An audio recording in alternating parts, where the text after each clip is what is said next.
अस्सलाम वालेकुम। उम्मीद करती हूँ कि आप सब लोग खैरियत से होंगे। वेलकम हो गया मेरे चैनल पर। तो मैं इस वक्त बात करूँगी शहबाज के व्लॉग की, यानी रिएक्शन उन्होंने लास्ट में दिया है डीडी पर, क्योंकि उनका पूरा ही रिएक्शन वीडियो था।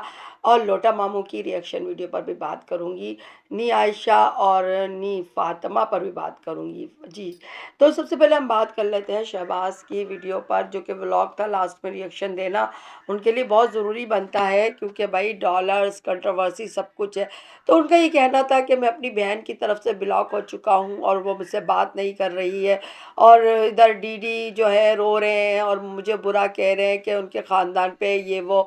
और मैं तो बोलूँगा चाहे मेरी बहन से बात हो ना हो। और बड़े बच्चे बने हुए थे, उनकी अनफिल्टर तस्वीर दिखाई गई और कहा अगर मैं ऐसा ही होता तो मैं क्यों फिर ना कंट्रोवर्सी में पहली वाली में क्यों ना आता। मैं भी आता डीडी की तरह, सामने सामने से अच्छा अच्छा बोलता, पीछे से गालियां देता, और मैं भी इसी तरह करता। लेकिन मुझे इस चीज़ों में फंसने का कोई वो शौक नहीं है।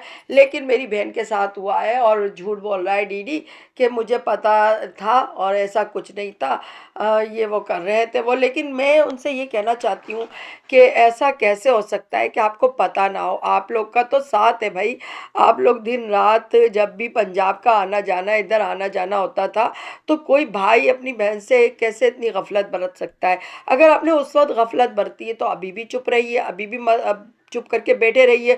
क्योंकि जिसका बहनोई बार बार पंजाब की साइड में आ रहा हो बहन को छोड़कर, तो उसका फर्ज बनता है भाई का कि वो पता चला है कि वो कहाँ जा रहा है। तो ये आपने पता नहीं किया, लेकिन अब आप आ रहे हैं फ़ौरन, क्योंकि आपको पता चल गया है कि कंट्रोवर्सी में आने से कितने फ़वाइद होते हैं, तो आप आने लग गए और आप झूठ सजी बोलने लग गए। क्योंकि आपने खुद कहा कि मेरा भी माजी अच्छा नहीं था, और अब जो है कि मेरे बेटी पैदा हुई तो मैं अच्छा हो चुका हूँ। और सबने देखा है कि डीडी बीबी और आपका साथ एक एक साथ थे, तो आप लोग की गुनाह सवाब सब एक साथ चलते थे। आप लोग झुंड में चलते थे, क्योंकि आप अगर झुंड में नहीं कोई काम करेंगे तो कोई आप बदमाशी नहीं कर सकेंगे। बदमाशों का, ब्लैकमेलर्स का, गंदे लोगों का एक झुंड होता है जिसमें वो बैठ कर ही तमाम गुनाह करते हैं, चाहे वो पिए पिलाएं, चाहे वो किसी की इज्जत से खेलें। अकेले जाएंगे तो पिट पिटा कर आ जाएंगे, लेकिन झुंड में जाएंगे तो बचे रहेंगे। सो ये भी बचने के लिए होता था। तो अब आपका ये कहना कि आप तो अनजान थे, आप मासूम थे, आप तो कुछ जानते नहीं थे, ये झूठी नज़र आता है। गो कि हमें डीडी से कोई मतलब नहीं है, लेकिन आपका ये कहना बिल्कुल झूठ दिखाई देता है, बिल्कुल झूठ लगता है आपको। सिर्फ और सिर्फ आप पिछली कंट्रोवर्सी में आके फ़ायदे नहीं उठा सके थे, लेकिन आपने एक डेढ़ साल से देखते देखते आपने भी अपना शौक़ पूरा कर लिया है, और आपको पता चल गया है कि इस तरफ आने में कितने फ़वाइद हैं। आप भी बातें वही कर रहे हैं डॉलर्स की कि कितने आते थे, तुमको कितने आते थे, मुझको कितने आते थे। यानी वही एक जगह जो है ना, सबकी अटक गई है सुई, तो आपकी भी अटकी हुई है। तो फिर ये आपका ये जो चीज़ें हैं ना, भाई बहन की मोहब्बत, इसमें तो मैं कहती हूँ इस डायलॉग्स में तो सिर्फ वही लोग आएंगे जो अपनी अकल को यूज़ नहीं करेंगे। अकल को यूज़ करें तो काफ़ी अच्छे से समझ में आ जाएगा। वैसे भी समझ में आ जाता है बहुत सी बातें। फातिमा की बात भी समझ में आ जाती है, क्योंकि देखिए अगर कोई शख्स, किसी का हस्बैंड इतने डेढ़ दो साल से वो समझ में भी आ रहा हो कि गलत किस्म का है, गलत औरतों से या किसी भी औरत से राब्ते रखने की कोशिश करता है, और वो औरत उसको तरह दे रही हो, तरह दे रही हो, पूरा ख़ानदान ससुराल को तो छोड़े, ससुराल तो ससुराल ही होता है, मैके की तरफ से भी कोई आवाज़ नहीं आ रही हो, अब्बू जान भी ऐसा लगता हो कि अब्बू है ही नहीं दुनिया में, भाई जान भी लगते हो कि भाई हैं ही नहीं दुनिया में, तो फिर दो दो भाई, भाई मदनी भी और शहबाज भी। खैर मदनी इस सिलसिले में पढ़ ही नहीं रहा तो उसको साइड लगाते हैं, लेकिन शहबाज पढ़ रहा है तो फिर सुनेगा भी कि आप सबको पता हो और आप नहीं बोलते हो डीडी को। लेकिन क्योंकि आपका मतलब यही है ना कि आपका माजी भी ऐसा था, आप लोग ऐसी तरह करते हैं, यानी इज्जतों से खेलते हैं, नशे करते हैं, तो आप लोग को इस चीज़ की मतलब कोई मसला नहीं है। लेकिन जब कोई शादी कर लेता है, चाहे वो फेक शादी हो, क्योंकि वो नज़र तो मुझे फेक आ रही है कि दिलबर यासीन के नाम से शादी हुई है, अहमद अली के नाम से शादी नहीं हुई है, तो इसका मतलब तो फेक की शादी है। लेकिन बहरहाल शादी है, निकाह है, तो निकाह है। जब निकाह हो गया तो फिर आप लोग को सबको बड़ी जलन हो गई कि हम नहीं जानते थे। क्या नहीं जानते थे ये, यानी आप ये नहीं जानते थे कि गुनाह करते करते कोई गुनाह के रास्ते से हट जाएगा। और अब इस सूरत हाल में बहन आए, उसका भाई आए, ये ख़ानदान का फ़र्द आए, ज़रा सी भी हमदर्दी महसूस नहीं होती है कि भाई बीबी आप जब अपने शौहर की बदमाशी बर्दाश्त करती थी तो फिर उसके निकाह को भी बर्दाश्त कर लीजिए। सिर्फ इसका मतलब यही कि आप सब मिलकर डॉलर्स डॉलर्स खेल रहे हैं, मिलकर आप सेकंड मैरिज का पॉइंट उठाकर अब वही ड्रामा जो कि पहले सितारा यासीन ने तो बताया था, उसको उन्हें सोचा भी नहीं होगा कि वायरल हो जाएगी।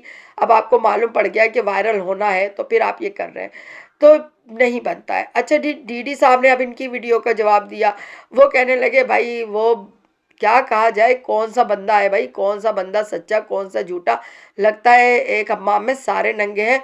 सबको याद होगा कि नागिन ने क्या कहा था, यही कहा था कि जब मदनी चला गया था मदीना में तो फिर वो इधर आके अब बेचारी रह नहीं पाई और किसी और से उसने शादी करने की सोच ली, तलाक ले ली। उसने तो इस तरीक़े से कहा था, लेकिन वाक़यात हालात ने और बातों ने लोगों ने अंदरून में बताया था कि नहीं भाई ये नहीं हुआ था, किसी और से लग गई थी, यानी बहुत गंदी कहानी।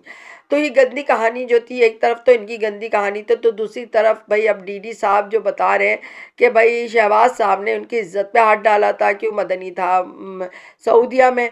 तो देखिए कोई खाली नहीं, यानी जो वो बोल रहे थे उनको यानी कि डर था शहबाज को कि डीडी ये बात निकाल लेगा कहीं ना कैसे घुमा फिरा के, तो उन्होंने पहले ही बोल दिया था मैं पहले ख़राब था, अब बेटी पैदा हो गई तो मैं ठीक हो चुका हूँ। तो भाई कुछ ना कुछ दाल में तो काला लगता है कि भाई इन्होंने इज्जत पे हाथ डाला था नागिन की, तो नागिन भागी हुई आई थी। लेकिन अफसोस है डीडी आपकी सूरत हाल पर, अफसोस है कि ठीक है बातचीत एक तरीके से हम कह सकते हैं कि भाई साल आता तो आप बात करने लगे, लेकिन इतनी गाड़ी चढ़ने लगी कि हमने कई व्लॉग देखे आप लोग के आपस में हंसी मजाक कर रहे हैं, ठट्टे कर रहे हैं, तो कोई शर्म होती है। जिस आदमी ने आपकी बहन पर हाथ डाला हो आप उसे ठट्टे मजाक और उसके साथ अपनी आवारगियों को तूल देंगे, मज़े करेंगे, तो आप लोग में क्या गैरत है, कोई गैरत है कि नहीं है? कुछ गैरत नज़र नहीं आती, बेशर्मी की इंतहा नज़र आती है। और इसके अलावा आप भी नंगे हो गए मज़ीद। वो तो शाबाश तो हुआ क्योंकि वो जब तक नहीं था यहाँ पर उसको हम सही समझते थे कि चाहे वो सितारा का साथ नहीं देता, हम ये सोचते थे सितारा से नफरत करता है। ये बात तो समझ में आ गई क्योंकि सितारा ने भी शादी में नहीं बुलाया। इससे लगता है कि आपस में लड़ाई झगड़े हैं, आपस में तनाव है रिश्तों में, लेकिन कम से कम वो था नहीं साथ में। अब हो गया है तो अब वो भी सुनेगा और आप भी सुनेंगे, तो आप सब के सब एक थाली के छट्टे बट्टे हैं, एक ही तरह के नंगे पुंगे गंदे लोग हैं। आप लोग ने वाईटी पर सिर्फ डॉलर्स कमाने, इज्जत एक दूसरे की उतार के बस क्या बताना है आपको, अपनी कंट्री को बदनाम करने की कोशिश करनी है, आपको मज़हब इस्लाम को बदनाम करने की कोशिश करनी है, आपको अपनी कौम सराइकी को बदनाम करना है, अपने रिश्तेदारों को बदनाम करना है। खुद बदनाम होंगे और दूसरों अपने रिश्तेदारों को बदनाम करेंगे तो डॉलर्स मिलेंगे। ये है आपकी कंट्रोवर्सी, ये है आपका वायरल होना। भाई कहा जा रहा है फातिमा भी वायरल हो रही है, तो इस तरीके से वायरल लोग ना आगे नहीं बढ़ते, ठुस हो जाते हैं। मौसमी फल है, मौसमी जो कहते हैं बुखार है, वो हुआ है सबको और ये उतर जाएगा। सितारा की तरह हो ही नहीं सकता क्योंकि सितारा चाहे उसने सही किया हो गलत किया हो सेकंड मैरिज का बताकर, लेकिन उसने बाद में जो भी सब कुछ दिखाया, पहले भी अच्छा ही दिखाया था कि अपना अच्छा सा व्लॉग दिखाती है, उसमें टैलेंट है, उसमें समझदारी है, उसकी ज़बान गंदी नहीं है। अभी तक उसने कोई ऐसी कंट्रोवर्सी उसके बाद स्टार्ट नहीं की।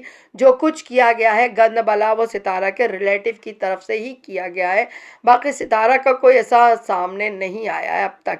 और बात कर लेते हैं भाई लोटा मामू की। लोटा मामू तो नाम बड़ा अच्छे से रखा है, जिसने भी रखा है लुढ़कते ही रहते हैं, लेकिन इनका एक और नाम भी होना चाहिए थाली का, बैगन। तो ये बैगन जो इन्होंने बनाया है, बैगन का भुर्ता बन रहा है, बैगन क्या बोले, तो इन्होंने बैगन जो बना दिया है आज आकर। वैसे तो इन्होंने पहले अपने आप को साफ करने के लिए कहा था कि सब जानते हैं, सबको पता है, फातिमा को भी पता है कि शादी हुई है, बाकायदा इजाज़त से हुई है, और मुझे खामोखा फंसाया जा रहा है, और डीडी भी मुझे ऐसे ही बेवकूफ़ बना कर ले गया था, मुझे तो पता ही नहीं था कि संदूक में क्या है। चाचू रईस अनवर और मैं तो बस बुद्धू बन गए थे, ऐसे ही हम ऐसे ही खाना खाकर आ गए, ऐसे ही गवाह भी बन गए, ऐसे अंगूठे भी लगा लिए और हमारी वीडियो भी बन गई है जो वो बना दिखाएंगे कभी। तो इन्होंने ये तो कह दिया था कि भाई सितारा की कॉपी की गई है, कंट्रोवर्सी सेकंड मैरिज करी गई है, लेकिन भाई आज तो इन्होंने बात दूसरे तरीके की पलट दी, उनको शर्म नहीं आई। ये ख़ानदान की एक मर्द है, उनकी दो औरतें चाहे कैसी भी हों माजी हाल मुस्तकबिल में, लेकिन औरतें हैं, दोनों तरफ रिश्ता एक ही समान है। तो भाई बल्कि मैं कहूँगी ये ज़्यादा इम्पोर्टेंट हो गया है फ़ातिमा का। तो इस वक़्त अपनी ज़बान को कम से कम लगाम तो दो, किधर कंट्रोल तो करो। लेकिन इन साहब ने ये कहा कि जो आयशा को तलाक हुई है वो फ़ातिमा की वजह से हुई है। जबकि पहले याद है, सबको याद है कि नागिन कहा करती थी कि भाई वो ताले तोड़ के भाग जाती थी, डीडी तो कमाने बेचारा गया हुआ था सऊदीया, और इधर जो आयशा थी वो उसने गोल्ड को पसंद कर लिया था, और अब गोल्ड के लिए वो ताले तोड़ के रोज़ाना रात को निकल जाती थी। और फिर उसने तलाक ले ली, 2 साल के बच्चे को बिलखता सिसकता छोड़ के चली गई। यही कुछ डीडी ने कमोबेश बताया था कि मैंने बहुत रोका था नहीं रिश्ता तोड़ो, लेकिन उसने रिश्ता तोड़ दिया और 2 साल के बच्चे को मेरे मुंह पर मार के चली गई, और मैं उसको लेके फिरता था रक्शे पर। तो दूसरी तरफ भाई आयशा ने कहा कि मैंने हाथ पैर जोड़े थे, यानी दो लोग की कहानियां तो बहन भाई की मैच हो रही थी और आयशा की नहीं मैच हो रही थी। लेकिन बात ये है कि आप जो सब लोग जब स्क्रिप्ट लिखते हैं ड्रामा सदमा की तरह से, तो इकट्ठे पहले बैठा करें, लोटा मामू, चुबीना, नागिन और ये डीडी सबके सब पहले साथ बैठ जाया करें। बैठ के आप लोग फिर तय किया करें। लेकिन बस कहा जाए कि हो सकता है आप लोग तय करते हो, लेकिन ये है ना कभी तो बॉल फड्डी भांडे आपके बर्तन फूट जाते हैं, सरेरा बीच चौराहे तो वो भाई फोड़ दिया है। अब लोटा मामू जो है लुढ़क गए और लोटा मामू ने कहा कि फातिमा की वजह से तलाक हुई है। भाई फातिमा ने ही इसका कारण बनी है, हुई तो बाद में शादी है, लेकिन हमने तो कहा था ऐसा ना करो ऐसा ना करो, और फातिमा का घर ना तोड़ो। मगर डीडी आया, सऊदीया में रहता था, कमाई करता था, वापस आया और फातिमा भी बेटी को, आयशा बेटी को तलाक दे दी। और आयशा बेटी जो थी हाथ पांव जोड़ती रही, यानी वही आयशा की ज़बान इस्तेमाल की गई। अब हो गई हैं आयशा भाई, अब आयशा होंगी, अब आयशा भी कमाएंगी भाई। अब आयशा के पास भी डॉलर आएंगे, वो बहुत कोशिशें कर रही थी, अब मजलूम मस्ती हो गई हैं। अब भाई सितारा सपोर्टर्स आप किस तरफ भागोगे? आयशा की मदद करोगे कि फातिमा की मदद करोगे, किसकी करोगे भाई? सोचो, पहले सोच लो भाई, कैसे गंदे खेल में तुम लोगों ने भी हाथ डाल लिया है। और वरदा खान से मैं ज़रूर ये कहूँगी कि वरदा खान आप एक बुलंद आवाज़ है, आप सितारा की बड़ी सपोर्टर्स हैं, वैसे एक सपोर्टर है। और पहली मैं कहती हूँ नौशीन मुल्तानी, मरियम फात, और आप में नुमाया नाम आता है तो बराए मेहरबानी बहुत सोच समझ के बोलिए, बहुत सोच समझ के का बात कीजिए। आप सितारा सपोर्टर, सितारा ही की तरफ रहिए। आपको बात करनी है बात करें, लेकिन किसी को सपोर्ट ना करें। देख लीजिए अभी क्या हुआ।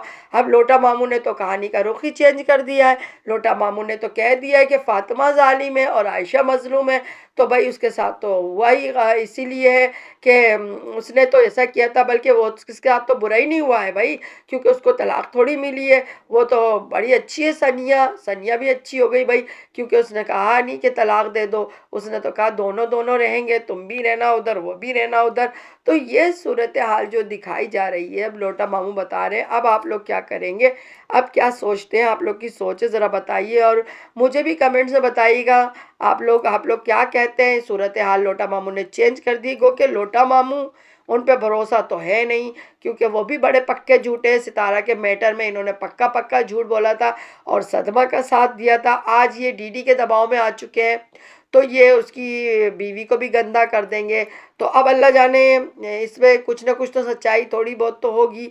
पूरा कंप्लीटली सच तो नहीं हो सकता, क्योंकि लोटा मामू भी झूठे हैं, इनका पूरा खानदान झूठा है, फातिमा भी झूठी है, आयशा भी झूठी है, डीडी भी झूठा है, नागिन भी झूठी है, रुबीना भी झूठी है। तो भाई लोटा मामू भी पक्के पक्के झूठे हैं, सबके सब झूठों की देख लीजिए ना, हाजी गुलाम जिनके बुजुर्ग हैं सबसे बड़े, और जब पहले कितना तड़प रहते हैं कि मैं भूखा मर रहा हूँ, मैं बीमार हूँ, मैं बीमार हूँ, क्या क्या नहीं कह रहा था। और जब बीवी शादी में गई है तो एक वीडियो में भी नहीं रोना रोए, ना बेटी को परवाह हुई कि मेरा बाप बीमार है, छोड़कर आ गई, हाथ पैर जोड़ती रोती पीटती, कुछ तो करके अपने बाप को लाती, लेकिन बद्दुआएं खाली, बाप की जलील हो गई। मगर बाप को उसने इसी तरह का छोड़ दिया कि तुम दूसरे तरीके की कंट्रोवर्सी करो, जब तुम मुझे गालियां दोगे, जब बद्दुआओं दोगे, तो मैं सिंपैथी कार्ड ले लूँगी।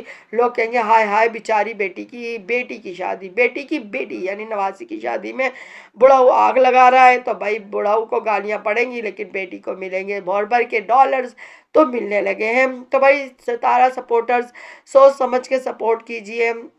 मेरा तो यही कहना है, मुझे भी ज़रूर बताइए कमेंट्स में कि आप लोग क्या कहते हैं। वैसे तो मुझसे जुड़ी हुई बहनें मेरे ख़्याल से वो इत्तेफ़ाक करती रहती हैं, बोलती हैं कुछ एक ज़रा कहती हैं। तो आज भी किसी बहन ने मुझसे कहा था कि सितारा के जैसा मैटर लाएँ, सितारा का वही चीज़ है, लेकिन मैंने कहा देखिए वो चीज़ नहीं है। सितारा को बिल्कुल मालूम नहीं था कि वो वायरल हो जाएगी। सेकंड ये कि साजिद साहब के साथ वो रहती, साजिद साहब बदमाश नहीं है, लेकिन डीडी बदमाश भी है और इन लोग को पता भी है कि ये मैटर, ये पॉइंट, ये कंट्रोवर्सी बढ़ी आगे, सो वो ये कर रहे हैं। तो दोनों सूरत हाल में काफ़ी फ़र्क है। सोचिए, अगर आप लोग हेटर्स में से तब भी सोचिए, सपोर्टर्स में से तब भी सोचिए, और बहुत सोच समझ के किसी के लिए बात कीजिए। देखिए जिस तरीके से मुसलमान रोशान, फिर मैं उन्हीं की बात करूँगी, उनके लिए सबने कहा था, उनको बल्कि बुरा भला कहा था, जबकि ये बात मुझे बिल्कुल नहीं अच्छी लगी थी। किसी औरत की इंसल्ट बिल्कुल भी नहीं करनी चाहिए, लेकिन बात सही थी कि आप एक साइड में हो जाए तो फिर हम आपकी मदद करेंगे। इजाज़त दीजिए, अल्लाह।